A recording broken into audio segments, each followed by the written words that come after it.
Саламатсыңарбы балдар? Жугуштуу эмес оорулар бул адамдан адамга жукпай турган жана өнөкөт оорулары.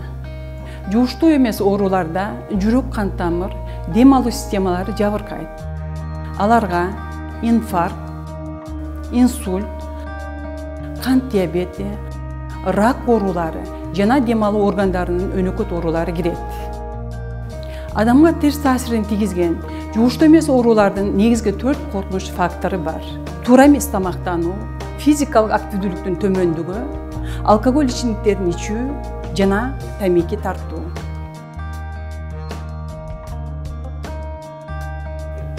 Эгерде силер келечекте ден соолукта акылдуу, келбеттүү болуп, жашоодо ийгиликтүү болгуңар келсе, жогоруда аталган коркунуч факторлордон алыс болгула.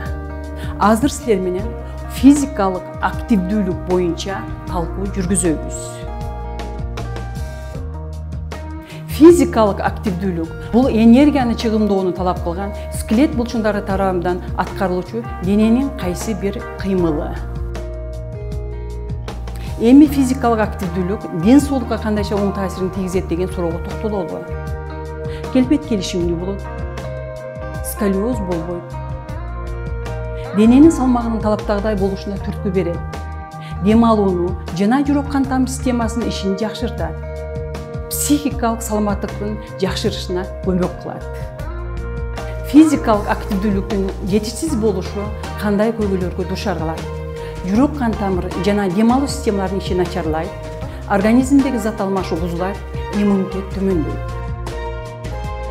Натыйжада суук тийип сезгенген жана инфекциялык оорулар менен ооруп калуу коркунучу жогорулайт. Физикалык активдүүлүк орточо жана интенсивдүү болуп бөлүнөт. Орточо физикалык активдүүлүк бул орточо күчтү талап кылган жана жүрөктүн кагышын байкалаарлык жогорулаткан кыймыл. Анын түрлөрүнө токтололу. Тез басуу, бийлөө, бакчада бак ичинде иштөө, үй жана үй чарбасындагы иштер, үй жаныбарлары менен эс алуулар,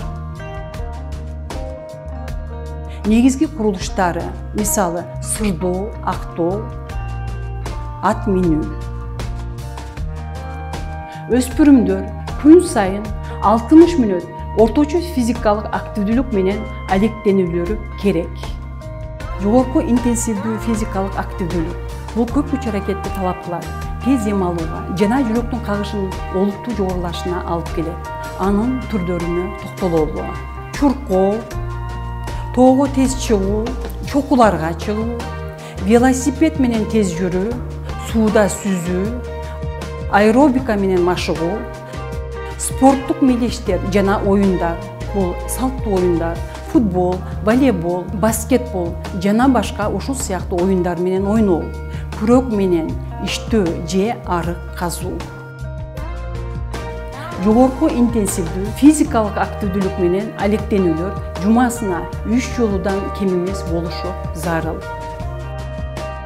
Ден соолукта болуп, ооруларды алдын алуу үчүн күнүмдүк жашоодо орточо физикалык активдүүлүк менен гана алектенбестен, жогорку интенсивдүүлүктөгү активдүүлүктү кошуу абдан натыйжалуу болот.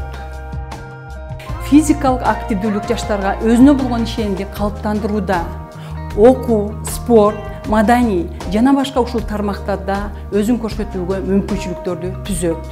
Коркунуч факторлору болгон тамеки, насвай, алкоголь жана баңги заттарын колдонуудан алыс болуп, мектепте жогорку жыйынтыктарды көрсөтө алышат. Активдүү жана дени сак болуу үчүн ар дайым кыймылда болуу зарыл.